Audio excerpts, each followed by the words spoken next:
shams, kauli ni nne zilizokuja katika maana hii, sharri ghasiqin idha waqab. Tuangalie kwanza maana ya ghasiq. Nasema maana ya kwanza ghasiq, idha ash-shamsu idha gharabat, jua linapozama, ndio maana yake ukisema ni sharri ghasiqin idha waqab, jua linapozama. Maana ya pili al-qamar, mwezi pindi unapokuwa umepotea, maana yake umeingia katika giza na hauna nguvu, hauonekani kwa nguvu. Al-qamar idha walat ay dakhala fi dhalam. Kauli ya tatu annahu athuraya, ni nyota. Kauli ya nne annahu al-layl, na hii ndio kauli ya nguvu. Kwa hiyo kwanza tumetaja kauli nne, tukasema ya mwisho as-subh ndio kauli ya nguvu, na hapa katika ghasiq maana yake al-layl, kauli yenye nguvu ni layl. Hizi nyingine tatu tumezitaja kama faida au layl, lakini tutachukua kauli ya mwisho ambayo ni usiku. Na hii inapatikana wapi? Katika Qur'an. Na Qur'an ni kamusi, ni kama dictionary yake. Neno hili likiwa limekuja katika aya hii likawa limepata maana nyingi, unaliangalia katika aya nyingine, itabainisha au itaunga mkono ile maana katika aya ile. Allah subhanahu wa ta'ala anasema katika sura al-Isra, aqimis salata, simamisha swala. Anamwamrisha Mtume sallallahu alaihi wasallam, simamisha swala. Aqimis salata liduluki shams, duluk ni jua linapokuwa katikati saa 6 mchana. Aqimis salata liduluki shams. Na hapa ni aya hii, wanavyoni wanasema ni aya ambayo imefaradhishwa ama imembainishia mwanadamu aswali katika nyakati gani katika siku. Ukiangalia zimetajwa nyakati tatu. Aya inasema aqimis salati liduluki shams ila ghasaqi al-layl wa Qur'an al-fajr. Kwa hiyo duluki shams, ghasaqi al-layl wa Qur'an al-fajr, nyakati ni tatu.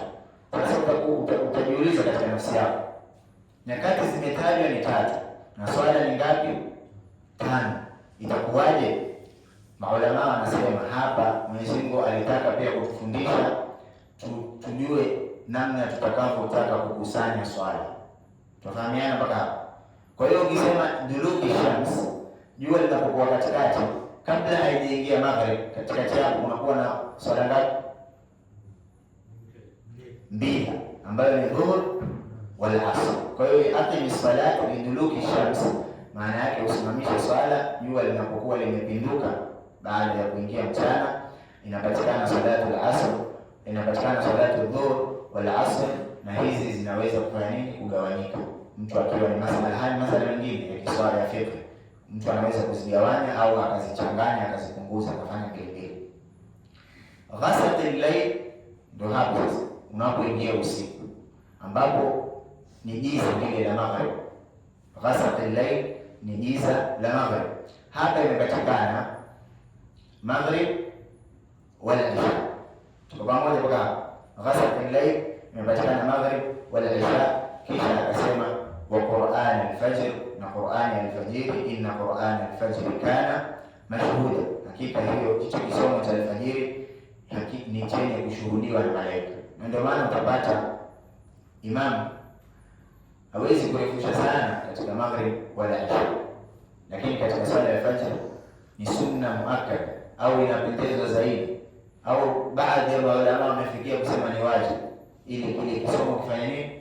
Kirefushwe, kwa sababu tayari Allah subhanahu wa ta'ala anasema wa Qur'an al-fajr, inna Qur'an al-fajr kana mashhuda.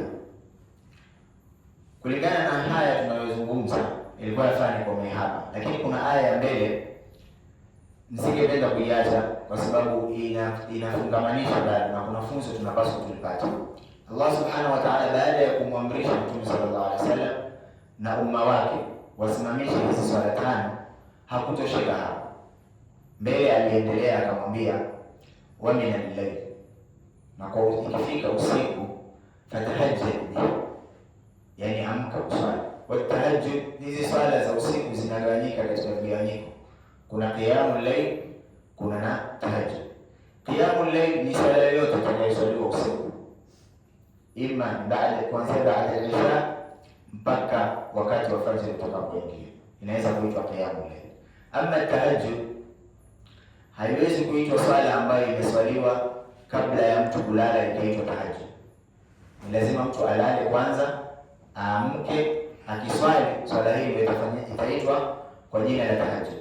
Aqimis wa min al-layl fatahajjad nafilatan lak. Kwa wewe Rasulullah sallallahu alaihi wasallam ni ziada. Nafila maana yake nini? Ziada. Ziada kivipi? Ziada katika hizo faradhi. Ndio maana maulama wanasema kwamba Mtume sallallahu alaihi wasallam swala ya usiku kwake ilikuwa ni faradhi katika miaka ya mwanzo wa kuingia Uislamu. Sasa mimi nina swali hapa nikuulize. Kwa nini Allah Subhanahu wa Ta'ala alimfaradhishia Mtume sallallahu alaihi wasallam hii swala ya usiku tofauti na mu'minun? Hakutaka kuwatilia dhiki wale mu'minun, lakini akamfaradhishia Mtume sallallahu alaihi wasallam na akamwambia ziyada nafilatan lak asa. Na katika Qur'an inapokuja neno asa haimaanishi huenda. Asa maana yake ni hakika, kitu kitatokea. Asa an yab'athaka rabbuka maqaman mahmud. Maqam mahmud ni ile sehemu ambayo Mtume sallallahu alaihi wasallam atakwenda kusimama siku ya Kiyama na atamuomba Allah Subhanahu wa Ta'ala asimamishe hisabu.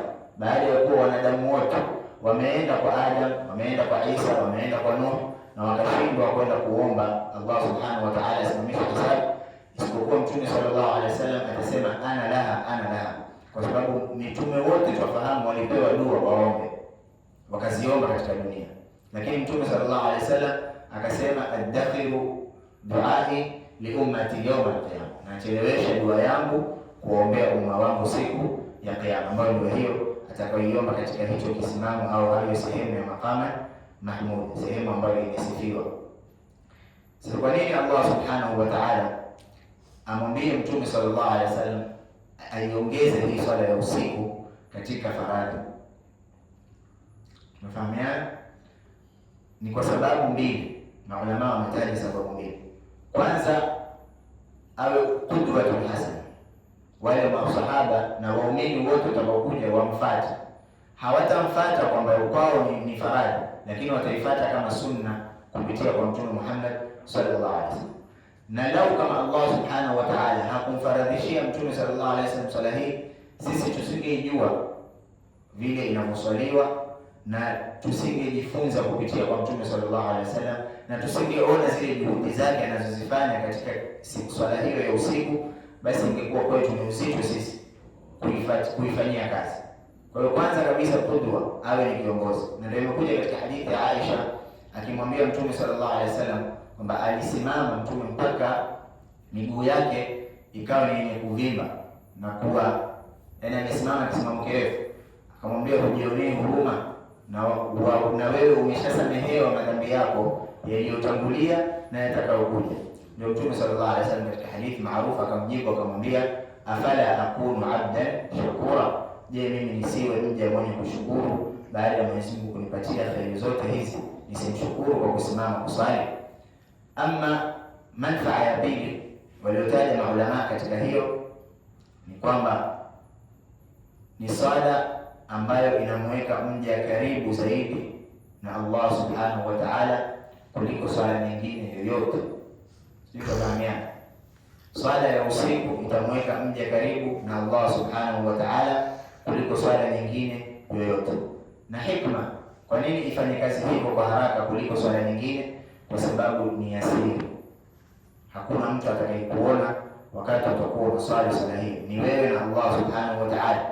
Ndio maana Allah Subhanahu wa Ta'ala akawasifu sana watu watakao kwenda kutekeleza ibada hii, na ayati zimekuja nyingi kuhamasisha.